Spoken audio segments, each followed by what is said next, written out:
Well, this is the last class of all the courses. So this is course number 12 at its end. And it is about you being your spiritual power, living your spiritual identity, finding it, expressing it, and allowing your spiritual power and identity to actually change your physical world for the better so that you're a person empowered in your life. I think that we need to look at two things. A lot of people preach that they know what's going on with spirituality, and the truth is we're all kind of guessing at it, taking a stab and describing what we experienced and putting it in some sort of organization and paradigm so that we can get a grasp on it. And one reason there's so many doctrines is people are kind of really afraid of what will happen if people misuse spiritual powers or spiritual knowledge, or if they'll get out of whack or unrealistic or crazy with these spiritual ideas. Well, the truth is anything can be used for good or anything can be used for bad, right? It can be used for love or it can be used for evil. It can be used to make us crazy or it can be used to make us sane. It can make us happy and thriving or it can make us feel really subservient. And a lot of people use religion to oppress other individuals, and maybe someone oppressed you, groomed you, used you as a servant by using some sort of spiritual doctrines, and you felt helpless, like you had to be subservient to it. And the key is this: don't let any psychological teaching, any physiological teaching, any spiritual teaching, any scientific fact rule you. Rule yourself. Yeah, be savvy, be discerning, think things through, research, be a reasonable person, whatever that means. Don't leap off the deep end to your detriment or the detriment of other people. Don't use things so that you're self-destructive or destructive of others without love. I mean, seriously, why would you use religion to hurt another person is one thing we would ask an abuser. But we also don't want you to use a faith-based understanding about life so that you end up letting yourself be harmed by a person. And so I want to just put that kind of disclaimer on any of these classes. Use them to help yourself and always be discerning. Know that there are limitations to every single one of these classes. Some may not match you. You may misinterpret what I'm saying in a way that's not okay for you. I may mean it one way, but you might be thinking I mean it this way, and it's a real miscommunication. And that's part of the problems of doing an online class like this, where you can't ask a question and I can modify my answers so I'm clearer to you, or so that I can speak your own language and use words that don't trigger you, or use words that make more sense to you. And so the thing is that we have to be in dialogue with those that teach us, and we have to be in dialogue with ourselves. And we need to say, am I making sure that I'm using this information for my betterment, for my health, for my wisdom, for kindness, for compassion, for my growth, for my evolution? And is any of this making me destroy others? Because if it is, then I'm misusing it. Because now I'm just becoming another abuser or traumatizer. And I don't want that to happen, and you don't either. So you have to be discerning about everything being taught to you, here or anywhere. And you also have to kind of discern that inside of you, because of abuse and trauma and a confusing set of socializations that none of us are really 100% clear on, we have this information, this misinformation, this propaganda that confuses us, and we're not so clear. So we spend a lot of our life trying to discern and become clear and think things through, feel things through, test things out, see. So don't go into something wholeheartedly without really actually making sure you understand it and that it really is the right thing for you. Be a little measured, a little cautious, not necessarily out of paranoia, but out of your own sense of, I wonder if I understand, or I wonder if I'll use this effectively for me, or I wonder if this is even relevant to me, or my life is so complex that this particular thing doesn't feel like it fits in there at all. It's like a square in a round hole. It's just like a misfit, so throw it away. Yeah, I know. I'm leaving it up to you to have to figure out your life. I think that that's one of the key lessons of this course, of all of these courses, is that here are a whole bunch of tools for you, but it's really up to you to figure out how they all fit together for you that helps you. And the thing is this, is I want you to focus on for a moment that it's not just about you recovering, it's about you thriving, like I've talked about many times. And I just want to spend a little bit of time talking about transcending and ascending. This is what I mean in my book, Own Your Peace, about ascending. When we ascend, we find ourselves rising way above limitations that others or ourselves perceive are part of who we are. And we break out of those limitations and we just go, wow, I had no idea I could do all this, be all this, think all this, feel all this, create all this. Wow, I've risen so much above all my small thinking, and look at all the things I can do and be, and look at all the things I am doing and being. And I happen to believe people who recover from abuse and trauma end up having this collection of tools and equipment that equip you to be more ascendant in your life than most people. 1, because you're driven to be. 2, because you search for the tools. And 3, because some of those tools are what you go and scramble after and have to learn and practice in order to get away from that and to be able to move on. So something inside of you is built to ascend, to rise above, to be this amazing person, right? Then, ascendant in my mind, the way I use it, is you being able to discover all of your powers and capacities, rising above the ordinary. Yes, being able to thrive, but even rising above thriving and ascending, rising above. Then I believe there's a level of transcendence. And transcendence to me is that ability to be able to feel like you can sense the loving connection of everything. And as a consequence, you can have positive influence on so many others and so many things, because you begin to not only use your capacities and tools to help you rise and be amazed and be your creative self, but you begin to realize how you can create for the positive welfare of so many other people. And creating for the positive welfare of so many other people, in a sense, is like being a dominant influence, right?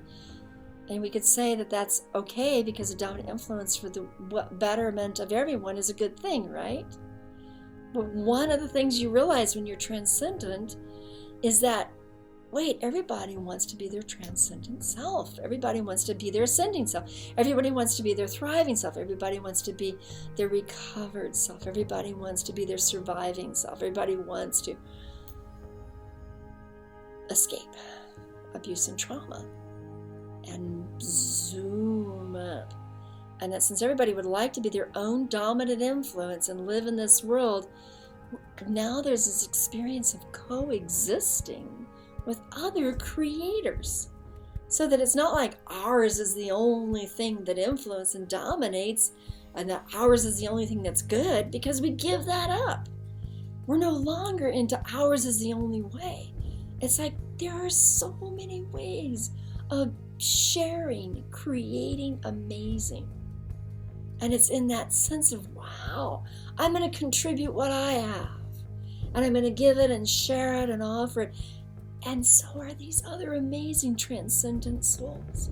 Because you're not living in the land of competition. You're not living in the land of envy or jealousy. You're not living in the land of, see, I'm so important, I'm better than anybody else. Because that's what you're trying to navigate as you're ascending.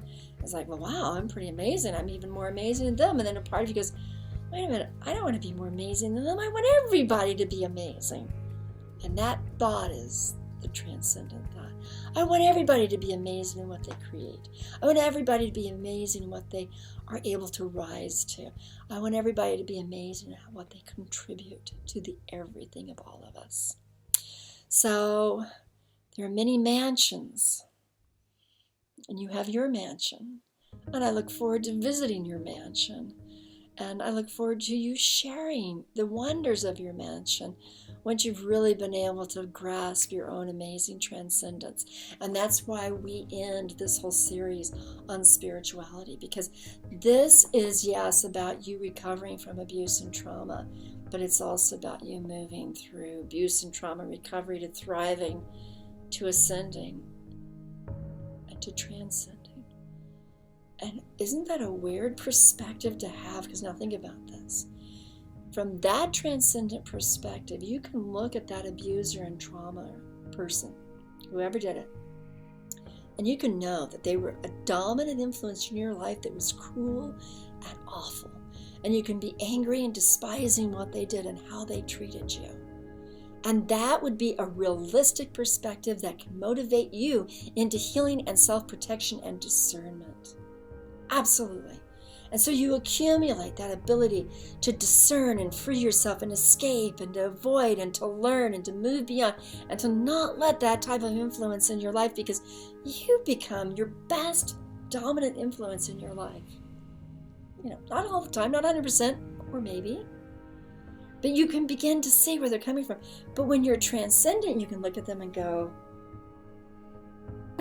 boy, they are so lost. They are so off. They create such crud, such horrible things. They stab on others. They harm others. They have no transcendence inside of them, even though they're desperately exercising all this horrid power to harm others. But you see them from a different perspective when you're in the transcendence. And that's when people say, forgive your abuser. I want you to be really careful with forgiving your abuser. If you forgive your abuser when you're still stuck with them, you're still surviving, you're still stuck there, or you're even recovering, if you forgive them from that specific situation, you are likely to fall prey to them again and lose your ability to discern. If you forgive them and they haven't asked for forgiveness with their own ascending practices where they have to improve themselves, you may enslave yourself to the injection of who they are and not be able to pull them out because you feel like you're supposed to take care of them or heal them, but you're broken because you're not in your transcendent living. You're still down there stuck, and you can become glued to them by trying to heal them. You can become glued to them by trying to not escape them and trying to make things right. You can become glued to them if you forgive them over and over again in a way that only causes you to self-harm and to be abused. And that's why this concept of forgiveness is so dangerous, because if you forgive from that position, you will cause yourself harm and perpetuate the abuse and trauma.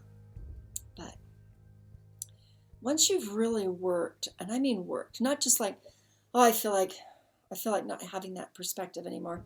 Once you worked your way and really understood the process of ascending with your own sense of power, your own sense of dominant influence, your own benevolence and kindness and goodness, and then you begin to experience this transcendent capacity to help other people be their best and to also allow them to be their own style of best and to still be your own dominant influence in your life with complete and utter self-respect and discernment, and not letting the evils touch you, because you can dodge them and move away or adapt quickly when they have impacted you.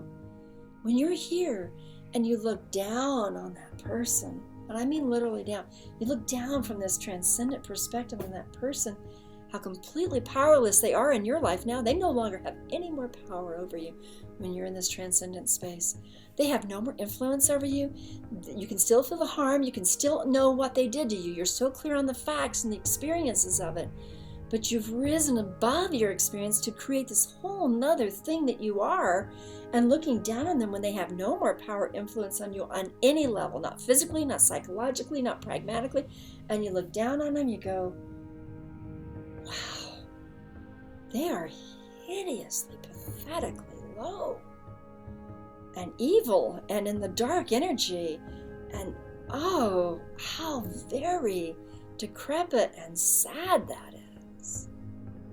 And I'm so not even connected to where they're at. that I release me from them and them from me, but even more than that, I realize that there's no more of them in me, and that what they are seems so powerless. It seems so unimportant, so unessential, so nothing compared to what you have become. And I don't mean that egotistically. And you can even go to the effort, because it's not an effort at this transcendent level, of saying, whoa, I really wish they could transform. They could heal. They could go and be different people and ask for forgiveness and create good and change and transform. I wish they could, because if they could, that would be so wonderful for them, and it would be wonderful for the rest of everybody's life that on this low level they're hurting. And you can wish that for them from the standpoint of, I wish that for them. Yeah, for them and everybody else that they impact. But by wishing it, you do not engage. You don't feel like it's your job to go heal them. It's not your job to go back down and be subservient. It's not your job at all. You just can kind of look at it and go, whoa, wow, they have got quite a huge journey ahead of them. And I'm really glad it's not mine, because I know how hard it will be for them. And then you can feel very, very protective of those people that they're harming, because that's a way of protecting the you that you were. That's compassion, that's self-love, that's respect for who you were. That's also this beautiful realization that I'm not that person anymore. Wow, I'm this person. Now, the nice thing about transcendence is that you can always keep transcending. Higher and higher and higher. You can always keep ascending higher and higher and higher. You can always thrive bigger and faster and better. And because you're human, you're probably always going to visit these moments where you need to work through your recovery. Of course, because that's our schools. And you go back, oh, there's that trigger again. What do I want to learn about this now? How do I want to heal this particular wound that had been kind of like covered over? How do I want to extract it, or put some salve on it, or soothe it, or rescue something of me that needs to go in that spot? How do I need to take care of me?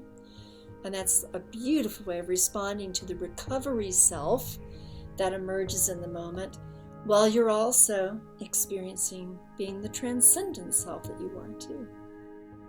And I happen to think that, from my experience, and maybe I could be wrong, maybe you could tell me a different experience, that the experience of ascending and transcending is a spiritual experience that impacts you physically and psychologically and socially. And that without having a social consciousness, an awareness that there is, a spiritual consciousness, without being aware that there's a spiritual realm, spiritual realms, and that there's a spiritual you that is in addition to your physical and your psychological you. If you don't have an awareness of that side of you, I just don't know if you can actually go into those ascendant and transcendent experiences fully and completely embracing them. But you don't need to necessarily adopt a spiritual doctrine in order to experience that. I don't know what your path will be, but I do encourage you, as you move from recovery, thriving, ascending, and transcending, to explore with discernment and consciousness what your spiritual sides are, and how it integrates into everything you are, and how it relates to everything around you, every person around you, even that abuser and that traumatizer. And what you see from that perspective is definitely going to be different than all the other perspectives along the path of recovery. Thank you for joining me on this journey. I know that in part our journey will continue if you decide so on the Facebook social network, or through the frequent blogging, or our dialogues, or your responses to any of these. But mostly soul to soul, transcendent soul to transcendent soul. We have touched, and we will touch in lots of different ways as we both grow and excitedly help each other grow. Namaste. Thank you.